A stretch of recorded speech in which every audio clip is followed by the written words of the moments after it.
Hello there, fellow math enthusiasts.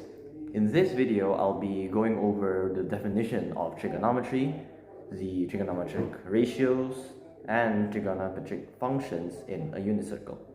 So without further ado, let's get into it. So what exactly is trigonometry? Let's break down the word itself. Firstly, we have tri. Tri means 3. Next up we have gon. Gon means angles. And when we combine these two meanings together, we get 3 angles. And what shape has 3 angles? That's right, triangles. So trigon essentially means triangles.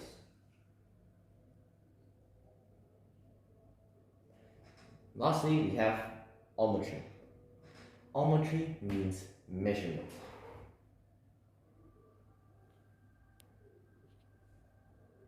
And now if we combine these two definitions together, we get trigonometry, which is the measurement of triangles.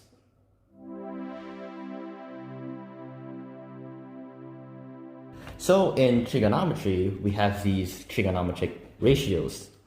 These trigonometric ratios are essentially the ratios of the sides in a right angle triangle. So let's take a look at this right angle triangle ABC. I'm going to label the angle A as alpha. We're going to be focusing on this angle.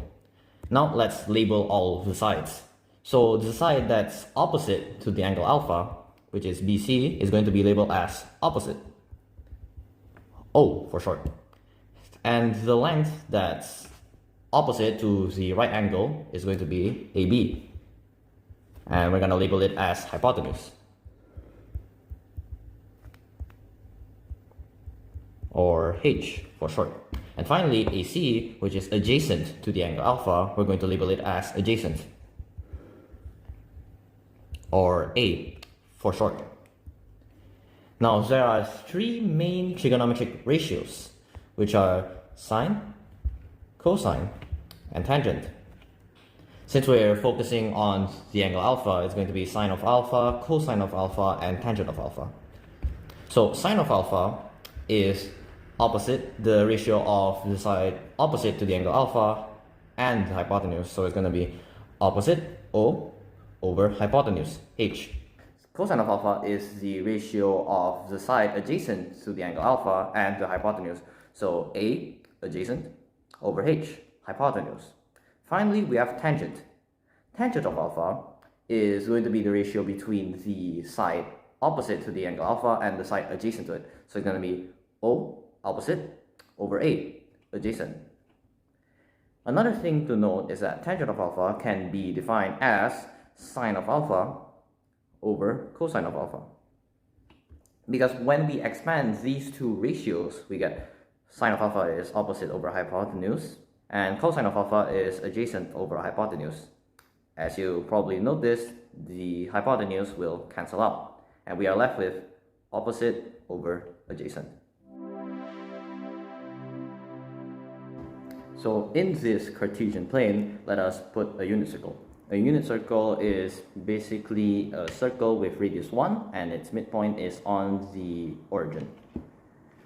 Now let's say that the positive x-axis is going to be 0 degrees. It starts from 0 and we go all the way around. So this point right here is going to be 90 degrees. On the negative x-axis is going to be 180 degrees. On the negative y-axis is 270 degrees. And finally back to the positive x-axis is going to be 360 degrees. Now from the origin, I'm going to draw a line to the edge of the circle. Here. And from that line, I'm going to draw another line perpendicular to the positive x-axis. As you can see, we have a right angle triangle. Now I'm going to label this angle right here as alpha. Alpha is going to be the angle that separates the radius to the point and the positive x-axis. And as you know, this line right here will have a value of 1 because it's the radius of the unit circle. Now the problem here is we don't know the x and y coordinate. in order to find those two coordinates, we have to use trigonometric ratios. So let's say the x coordinate is x and the y coordinate as y. X is adjacent to the angle alpha.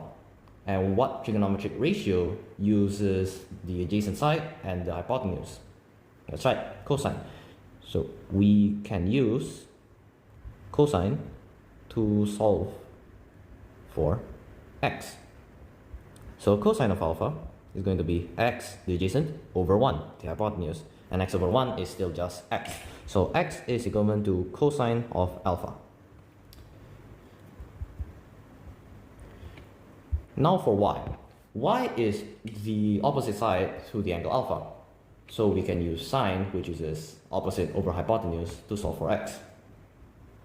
We can use sine to solve for y.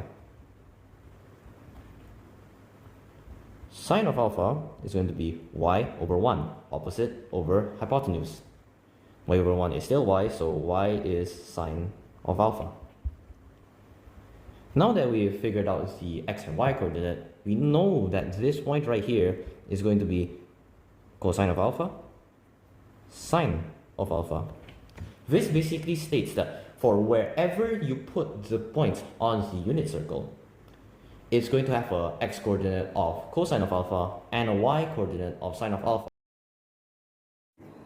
So let's take this point, for example. We know that this point right here has the coordinate of 1, 0. And based on the explanation just now, this coordinate can also be written as cosine of alpha, sine of alpha. Cosine of alpha being the x coordinate and sine of alpha being the y coordinate. And now we just have to figure out what the alpha is, what the angle is. So what I'm going to do is I'm going to draw the radius to the point. So from the origin, I'm going to drag a line straight to the point. And as you can see, this line is directly on the positive x-axis, meaning there will be no angle that separates these two lines because, well, they're on the same line. They're basically the same line. So the alpha in this case will be 0 degrees. In other words, we just substitute the alpha back in to get cosine of 0 degrees, sine of 0 degrees is equivalent to 1, 0. Now we have cosine of 0 degrees is equivalent to 1 and sine of 0 degrees is equivalent to 0. If you plug in your calculator cosine of 0, you will get 1, and sine of 0, you will get 0. And the function of this trigonometric functions in a unit circle is to get angles that we can't get in a standard triangle. As you can see, we've reached 0 degrees, which is impossible in a triangle. And that's going to be it for trigonometric functions in unit circles. That's gonna be it for me. Thanks for watching, and I hope you find this video useful. Bye bye.